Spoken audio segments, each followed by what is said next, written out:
everyone, and welcome to AMC Movie Talk. Movie Talk for movie fans. I'm Crystal Kennedy, and this is the show that's live, where we bring you the day's biggest movie news and, of course, insight into what it all means. Joining me, as always, is AMC Movie News Senior Editor, Mr. John Campea. Greetings and salutations, everybody. Welcome to the show here in our new digs at the Stream Studios in Hollywood, California. And a special hello to those of you who are watching us live. We do broadcast the show every day, Monday through Friday, live on our YouTube channel. And we got a chat board open. Jump on in there. Crystal's going to be in there. I'm going to keep an eye on it. We're going to take a couple questions from the chat board later. So thanks for joining us. We also have joining us from AMC our very own production manager, Mr. Dennis Sen. Hey everyone, I want to wish you guys and John a happy Canadian Thanksgiving. Canadian Thanksgiving, ladies and gentlemen. I don't know what that is, but apparently Canadian Thanksgiving. Yeah, it's a thing. We eat poutine and we have some Molson Canadian. It's a wonderful, wonderful time of year. We also have joining us director of the upcoming film, The Death of Superman Lived. What happens, Mr. John Schnepp? Hey, what's going on? So do you guys dress up as Canadian pilgrims? Or? Yeah, it's denim jackets and hockey shirts. Yeah, that's our outfits. A short time ago, it was announced that Sons of Anarchy star Charlie Hunnam was going to star in the upcoming adaptation of the popular E.L. James book, 50 Shades of Grey. The film is set to hit AMC theaters in August. However, it appears there's been a major change of plans. This weekend, Universal Studios announced that Hunnam would no longer be starring in the film, saying the following: "The filmmakers of 50 Shades of Grey and Charlie Hunnam have agreed to find another male lead given Hunnam's immersed TV schedule, which is not allowing him time to adequately prepare for the role of Christian Grey. The film is set to star Dakota Johnson as the female lead in the film. Johnson is the daughter of actors Don Johnson and Melanie Griffith. So, John, what do you make of the departure of Charlie Hunnam for 50 Shades of Grey?" I don't know how stupid the people over the studio think we are by putting out this thing. Okay, so you want me to believe this, that Charlie Hunnam and his army of managers, agents, and publicists, when they went to him and said, "Hey, we're going to make this 50 Shades of Grey movie. Do you want to be in it?" None of that army of support staff thought, let's check his schedule. Let's see if he's available. Nobody did. So they said, sure, we'll do it. We'll sign him up. And Charlie's like, I'm going to be in 50 Shades of Grey. That's awesome. And then this past weekend, he just stumbled across his calendar book. He's like, crap, I totally forgot I got this other show I'm doing. I got to back out. Give me a break. This is exactly what happened. And of course, I have nothing to back this up with. I have no proof whatsoever. But I'm going to tell you exactly how I believe this worked out. I don't think anybody expected this much negative backlash to Charlie being there, because it was everybody. It was Charlie's fans hated this move. They didn't want him to be in 50 Shades of Grey. And the 50 Shades of Grey fans didn't want him to be in it. Nobody liked this idea. And I'm a Charlie Hunnam fan. So don't give me this. Just say, look, really, I guess to be fair, what else is the studio supposed to say? We realize we made a mistake. Charlie also agrees we made a mistake. No. They're saying, oh, there's a schedule conflict with his very, very busy TV schedule. No, don't insult our intelligence. I don't think they were prepared. Unlike the Ben Affleck with Batman thing, where they were all fully prepared and they knew what the backlash was going to be and they made their decisions appropriately, I don't think they anticipated just how negative and how wide the negative reaction would be to him, both from his own fans and from the fans of the subject matter. And they decided, you know what, we've got a few months before we start shooting. Let's back out of this. So I don't know, Dennis, am I creating my own reality here? Do you agree with me, disagree? What do you think? No, you're right on the ball. It's a mutual separation too. It's not one or the other. I agree. I think they weren't prepared on the studio side or himself. He probably saw and read some of these comments some of the 50 Shades of Grey fans were saying, and he was like, I don't want to be under this scrutiny. He's doing well with his hit TV show, which, he forgot about that he was going to... Wait a minute, I forgot! Yeah. And he's going to try and start a movie career. Pacific Rim internationally did okay, didn't do that well domestically, but I'm sure he wants to further that progress along. I think 50 Shades of Grey is not the right step for him, and so I think he realized that, and the studio realized that his casting wasn't going to help it. So, yeah, I think this is a mutual thing. I agree. Schnepp? I think, it's like Jack's in bondage. It's like no one really saw that, and like he's so burned in as Jax. Like even Pacific Rim, it was like, oh, Jax is in a robot. So it's like he's gonna have to like either go back to his English accent or like dye his hair when he does another movie. And him backing out. This is the Hollywood way to back out of a project. scheduling conflict. I mean, we see it all the time. You know, usually people don't just be like, man, I just straight up quit. So, Chris Lee, there are 4 people in this room. One of them is really looking forward to the 50 Shades of Grey movie, and that one is you. And you're a big Sons of Anarchy fan, too. Huge. So what did you think when you heard that Hunnam backed out? I was super excited. I do like 50 Shades of Grey, and I'm super excited about the movie because they're not going to be able to focus on the sex, sadly, but they will be able to focus on the story, which is what I loved about the book. But I love Charlie. I love Sons of Anarchy, and I'm actually really excited that he stepped away. So who's going to be the next Christian Grey? I'm excited. It looks like Will Ferrell and John C. Reilly are heading back to the big screen together again. Reports have come out that the duo are reuniting for the Halloween-themed comedy Devil's Night. The pair star as Leonard and Gabe, who used to be best friends until a fateful October 30th destroyed their relationship. 15 years later, both men are forced to come together again on Devil's Night to save their town from supernatural forces. Schnepp, how do you like the sounds of Devil's Night? I like those sounds a lot. I mean, both of those guys are comedic geniuses. To see them, bond up together after Step Brothers, I think, I'm so happy that Anchorman 2 is happening. It's like dreams are coming true, folks. I don't know what to say. Dennis? Yeah, Step Brothers was funny, and this looks like it's going to be fun. Now I need to know what happened on October 30th. What made them decide to not be friends anymore? Look, I'm going to go one step further. I honestly, I don't know which I like more, Anchorman or Step Brothers. Step Brothers to me is gold, absolute pure solid gold from the very first frame of the film to when they're putting on the movie quality Chewbacca masks at the end. There is nothing that isn't brilliant about that film. I love these two guys together. I'm glad they're doing it again. This sounds a little bit like, what was that movie Bruce Campbell did?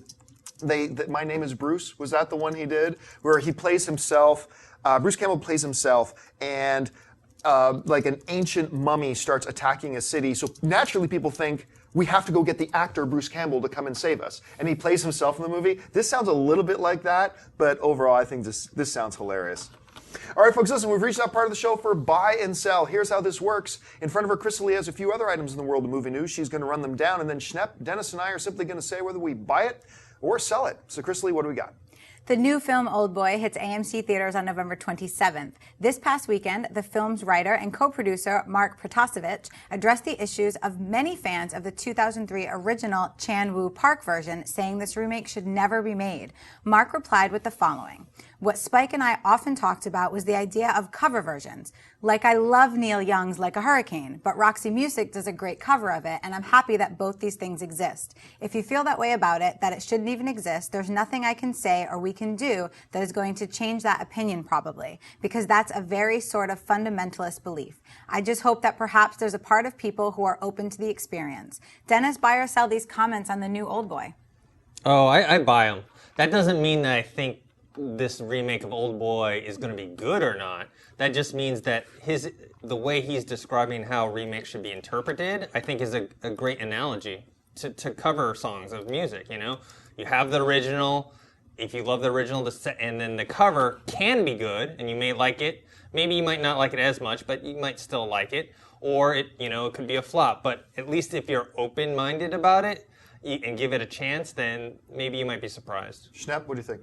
Yeah, I think it's a great way to describe the remake process, especially when it's a foreign film being remade as an American film. I mean, we have a lot of the pros and cons that happen all the time when remakes happen. They either translate or they don't. The more I've thought about it, the more previews and trailers I've seen for Oldboy. I think Josh Brolin's great. I'm excited to see what Spike Lee does. Maybe he's like re-energized back to his old school ways.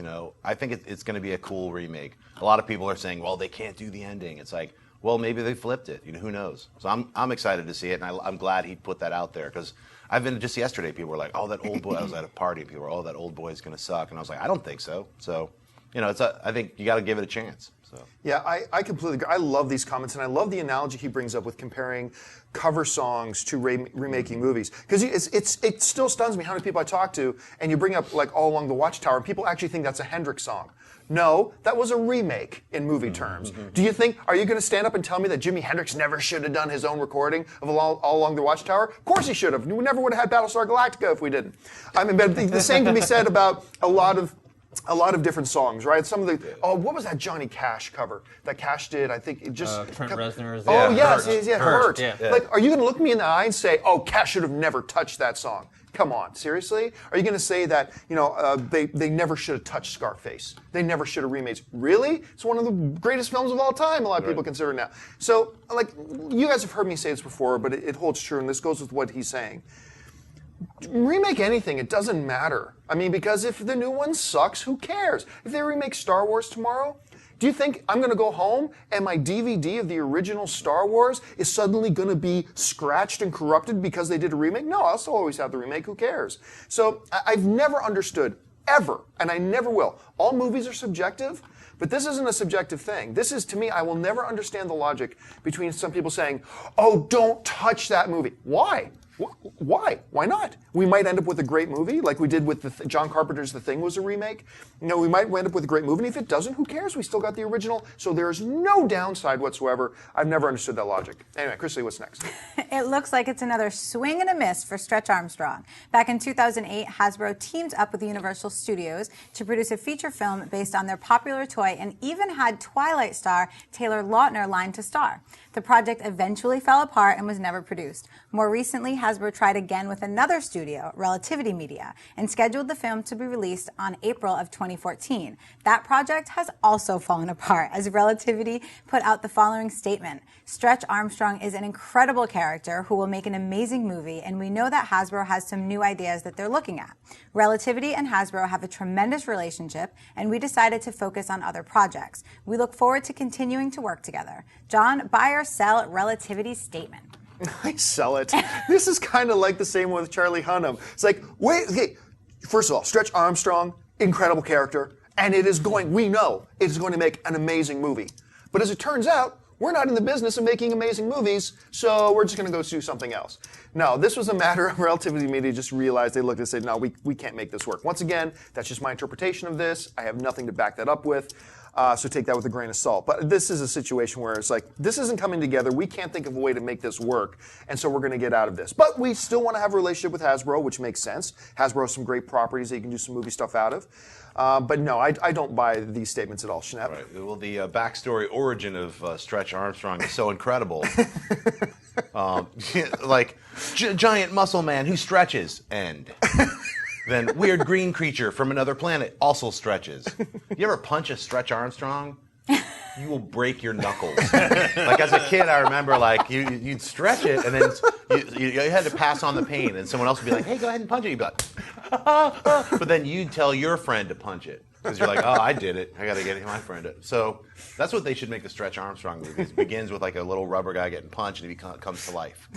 Dennis? Yeah, I sell the statement. It is just like we don't want to say anything bad about it, but they're just not interested anymore. You have a property that's, I don't know, it's not that well known. I mean, I've heard of Stretch Armstrong. I guess, I don't know if I was too old or too young when it came out. And then also, Taylor Lautner, when they were talking about making the movie, at that time, Twilight was still out. He was, a hot commodity. And as the years passed, that Twilight is going back and further away from people's consciousness, he's going to become less and less of a name. And so now, they don't even have him. So there's no reason. I don't think they're ever going to make one. Yeah, I'm sorry, I forgot. I buy it.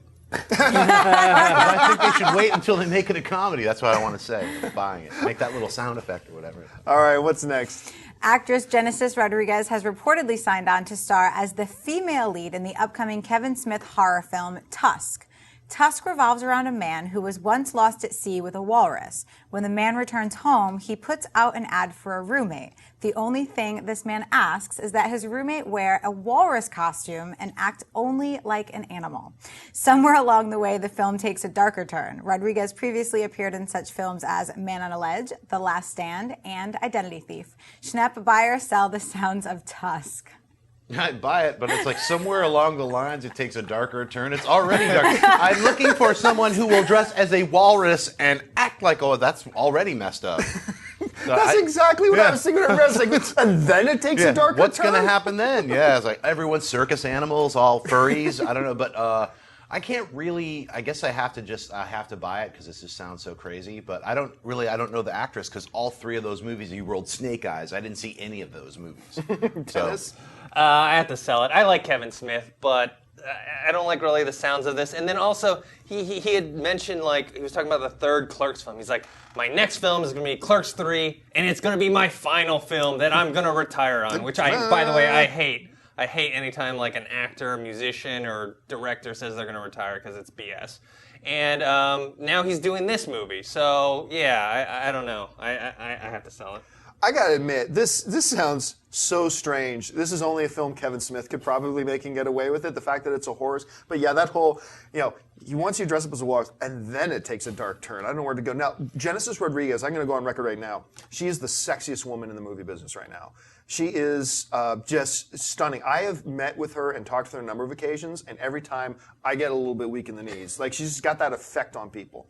She's absolutely stunning. She's really friendly, and I love it when you meet with these actors who they can't believe they get to be movie stars, and they're still kind of live like they're still geeked out by it. She's got that in droves. Like, she can't believe, every time I've met with her, she can't believe there are people who want to talk to her. And like, there's something so refreshing about that when you meet with these stars who are like this. And she's incredible. She's great. Add her to a Kevin Smith film. This sounds so strange, but yeah, I'm going to buy it. I'm going to buy it.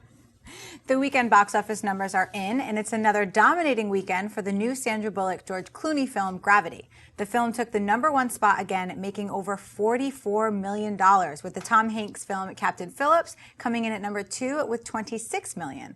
Rounding out the top 5 were Cloudy with a Chance of Meatballs 2 with $14 million. Machete Kills came in 4th, taking $3.7 million on its opening weekend, and Runner Runner comes in at #5 with a slightly smaller $3.7 million. John, buy or sell Gravity, taking the #1 spot again. Absolutely buy it. It's a terrific film. It's one of these films, like a lot of them, the films you just got to see on the big screen. It's amazing. Word of mouth is obviously getting out. Look, a lot of these movies traditionally will drop 40 to 50, sometimes 60% from week 1 to week 2 because more and more of us go to see movies on their opening weeks and opening weekends. Gravity dropped 20%. I mean, that's word of mouth, right? That's incredible word of mouth getting out about that. So they've got to be thrilled with that. Very, very happy. I think the folks over the studio have to be happy about Captain Phillips as well. I think that did really well. Cloudy with a Chance of Meatballs is rolling a bank. The big unfortunate part here is Machete Kills. So Machete Kills makes $3.7 million. Now, before we jump to its defense and say, well, they never expected it to make $25 million opening weekend. True, they didn't. This movie was never made to make $25 million opening weekend. But the first Machete movie made almost $11.5 million on its opening weekend. So Machete won $11.5 million on its opening weekend. Machete Kills makes 3.7. So they've got to be disappointed with that. But pretty impressive, great weekend for Gravity. Dennis?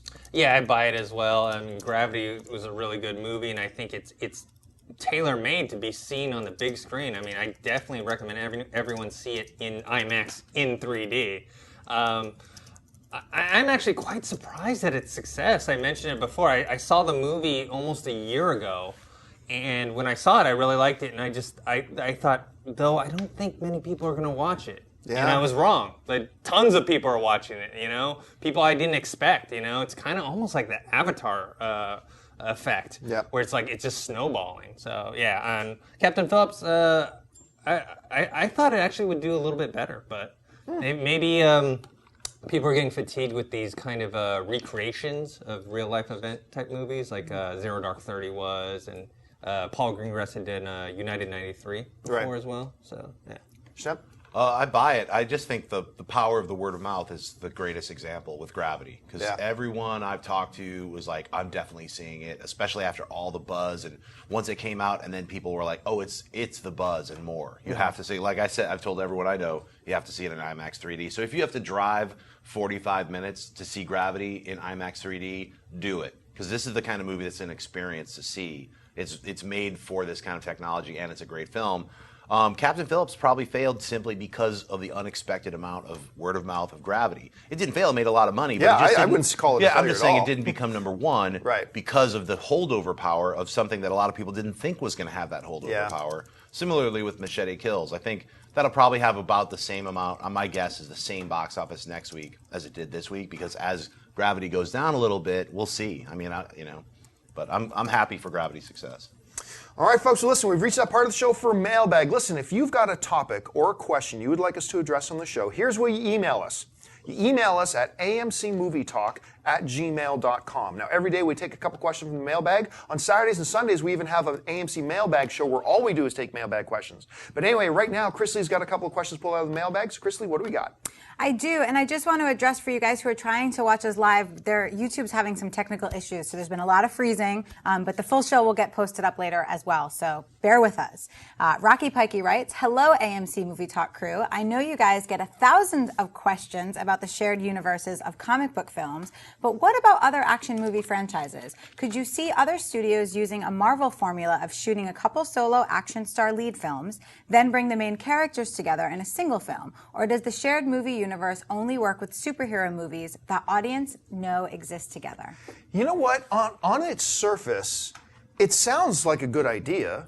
Like have Rambo and one of any number of Arnold Schwarzenegger characters together in a movie, right? Dutch. But yeah, and have Dutch in there. But when I stop and think about it, I don't really know that works. Like with the comic book universe, you're talking about characters that were made to interact and that were made to exist in the same universe together.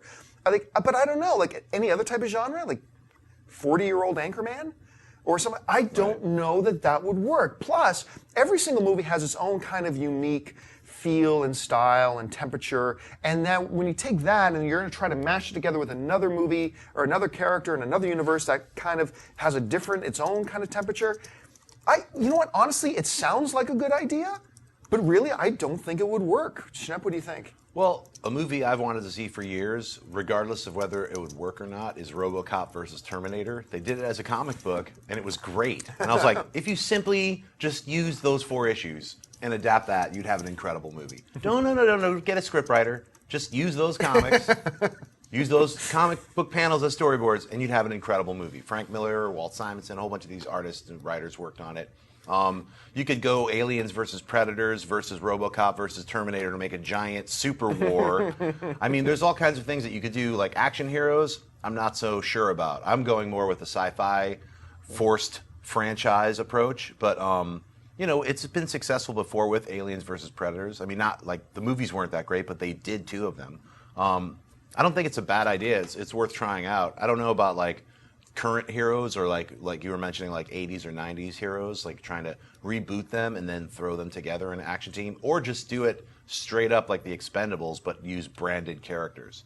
Like don't do separate movies, but do, hey, all these guys, now they're in a movie together. So, Dennis?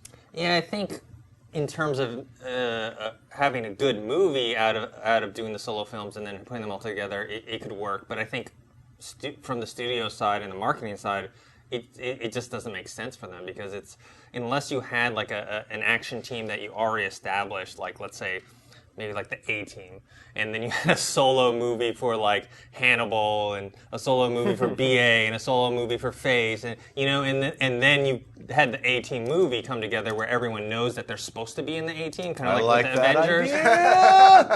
Other than that, I just don't see it working. All right, what do we got next? Virtuoso writes, to me, the definitive personification of Batman has yet to be created on the big screen. Michael Keaton was the embodiment of the mental side, keeping the pain inside, staying in the shadows, and not making philosophical speeches in broad daylight. And Christian Bale, as much as I adore him as an actor, was more the physical side of the character. Now that Team Snyder-Affleck will be overseeing Batman for the next decade, do you think that there will be place to create the ultimate Batman, which is the world's greatest detective? Tall, fearless, strategist, physical, gadget-powered monster at night, and the Bruce Wayne multiple personas during the day? Or will we have to wait for the standalone movies to give us once and for all the Batman that we deserve? Yeah, this is a really good question, because like it. You're right. The different incarnations we've seen of Batman on the big screen have all had their own kind of identity. And as much as I really like the Dark Knight trilogy, I have issues with the third one, that's fine, but I really love the first 2 and I like the third one. As great as those were, the Batman that Christopher Nolan gave us, I think most Batman fans would agree, was not the definitive Batman. I mean, he really wasn't the detective, as Ra's al Ghul often just calls him detective. We didn't see that part of it.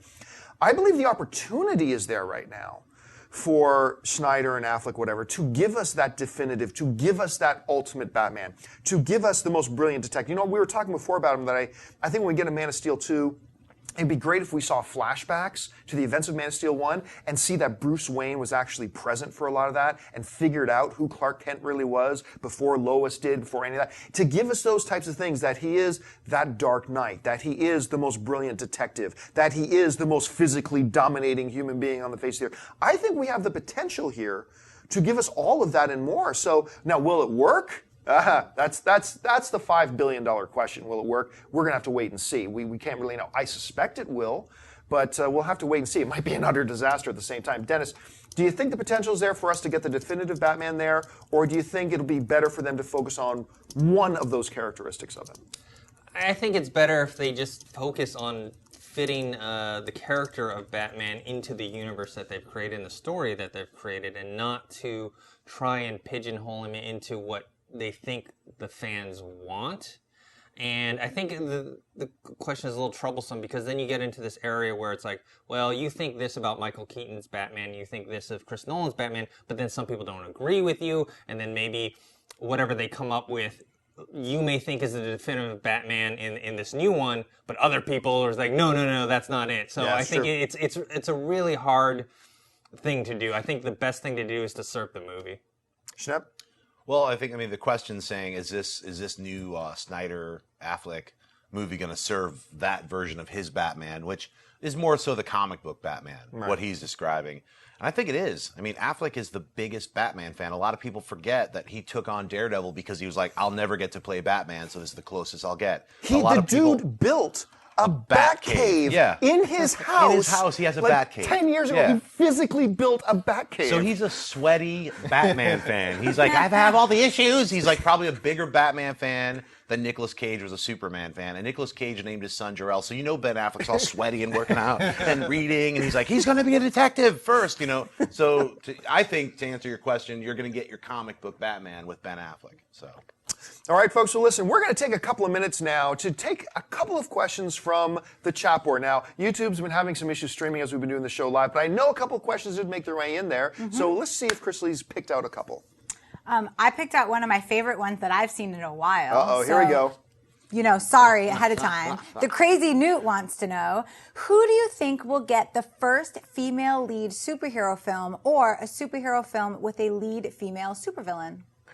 Well, let's clear. I'm sure this is what you meant, but let's be clear. There have been female lead superhero films in the past. What do you mean in this new era of superhero films? Man, that's a great question. Look, it's either going to be Wonder Woman, or Marvel's got a plan for their Phase 3. Because remember, we don't know all the people that are going to be popping from Phase 3. All we know for sure about Phase 3 in the Marvel Cinematic Universe is Ant-Man. We don't know for fact what is going to be after that. We suspect we're going to see a Doctor Strange. We suspect we're going to see a Black Panther. But they also could, there's been some talks about, Miss Marvel. There's been some talks about some others there as well. I'm going to believe, and I'm going to choose to believe, with nothing to back this up with, that it's going to be Wonder Woman. I think Wonder Woman would be the next one we see. Dennis, what do you think? Yeah, I think it's going to be Wonder Woman. And I'd like to, I've been saying this, I'd like to see Jamie Alexander play Wonder Woman. I think that would fit. And I think the thing is they're trying to fit Wonder Woman into a modern context, and it's really, really hard. Yeah, that's difficult, Schnepp. Right. I was born of clay, and my God, the all-female island. It's like, well, hey, we got a guy from outer space. Yeah. Superman. So you know what? Like a good old lady made from clay is cool. Yeah, I think Wonder Woman, but I'm pretty sure they're going to do Miss Marvel. I'm guessing on that. Like Inhumans is another one, but Medusa, and they've already got Black Widow. So I'd say you'd probably see a Black Widow movie from Marvel. Yeah, I don't think they're going to do. I don't think they're going to give her her own standalone. I just don't see. Not even like work her into like a Nick Fury. I guess as a standalone. Yeah, you're right. So. All right, what else? Let's take one more. Silver Surfer or Ghostbusters question, guys? Let's go Silver Surfer. All right. Ravijita, I'm not going to pronounce that right, wants to know, is it possible to see a standalone spin-off movie of Silver Surfer? I love the character and the animated series. No. I'm going to say no. Would I do it if I was the president of Fox? Yes, I would. Silver Surfer is a tricky one because remember, when you make these films, You cannot make them, and this is the turmoil that these studios are always going to find themselves in. You cannot just make these movies for comic book fans, because we, the comic book fan community, are an infinitely tiny segment of the population. We don't like to acknowledge that because usually our own circle of friends, like at this table, we're all comic book fans, but the people outside that door aren't. And so you got to be really careful that when you make a movie that it has the potential to please comic book fans because you want them to generate the buzz, but also can be appealing to a wider non-comic book fan audience.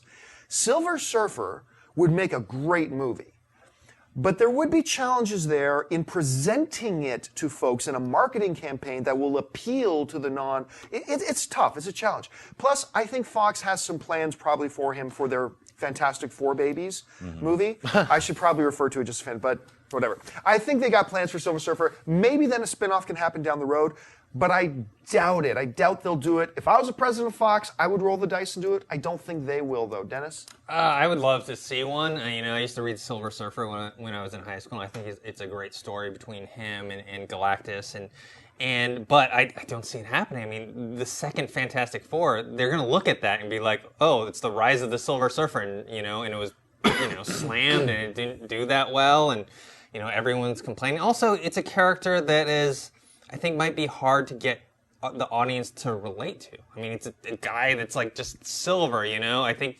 people, are going to be not turned off, but like it'll be hard to relate to someone that's not quite human, I guess, in a way. It's almost like if a whole movie was just the Hulk the whole time. If there was no Bruce Banner, it was just the Hulk.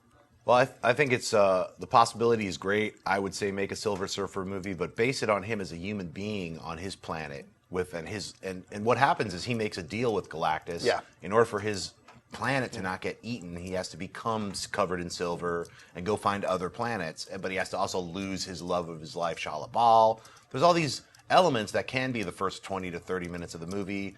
Then he goes to Earth. I mean, if you read the Stanley Jack Kirby standalone Silver Surfer from, I think, 1978, it's an incredible graphic novel that has no other superheroes in it. So, granted, Fox also has Fantastic Four and they have X-Men. Yeah. So they can weave those guys in later, but you can tell the origin story of the Silver Surfer as a really cool science fiction film, I think. So I'd love to see it. All right, folks, well, that will do it for us. We've all run out of time. Thank you so much for joining us. Listen, first thing you got to do, if you have not done so already, is take a second and click on the subscribe button and become a subscriber to our AMC Movie News YouTube channel. Keep you up to date on everything going on in the world of movie news, and of course our daily AMC Movie Talk show and our weekend AMC Mailbag show. I want to thank, as always, first of all, the guy sitting to my immediate right, production manager of AMC Movie News, Mr. Dennis Zen. Dennis, where can people find you online? You can find me on Twitter @ThinkHero and chat with me about all the great movies coming out. Also sitting next to him, the director of the upcoming documentary, which is getting closer and closer. There's a trailer online right now for it. The Death of Superman Lives. What happened, Mr. John Schnepp? John, where can people find you online? On Twitter, John Schnepp. And I was at Monsterpalooza in Burbank this weekend. Got a bunch new interviews with artists from Superman Lives. And those interviews led to even more interviews. So it was like a home run. Like this weekend, I was like, I got 9 people. I was burning out last week. Oh my God, how am I going to find these people? There's no emails. There's no, all of a sudden, so Stanley's Kamikaze. I've got the Death of Superman Lives booth for my documentary, and I'm going to be showing a lot of footage. So if you're in LA, Stanley's Kamikaze, November 1st, 2nd, and 3rd. And of course, the woman who makes this whole thing run, keeps everything running smoothly, especially with you guys on the chat board, our host, Miss Chris Lee Kennedy. Chris Lee, where can people find you online? You guys can find me in the chat board Monday through Friday, and you can find me on Twitter @Chris Lee. And thanks for trying to stick it out for us today, guys. I know it was rough. So thank you so much for joining us. You can find me on all the different social media channels, just @JohnCampia. Thanks a lot for joining us, guys. Don't forget, there are a lot of great movies playing in AMC theaters right now. Head on over to www.amctheaters.com right now for your theater, showtime, and movie ticket information. Thanks a lot for joining us. Until next time for AMC Movie News, bye-bye. If you like this video, be sure to give it a thumbs up, and don't forget to subscribe to AMC Movie News on YouTube. It's free and a great way to stay updated with all the latest movie news and check out our daily show, AMC Movie Talk. Also, don't forget to check us out on Facebook and Twitter to stay in the loop for our special prizes, giveaways, and contests.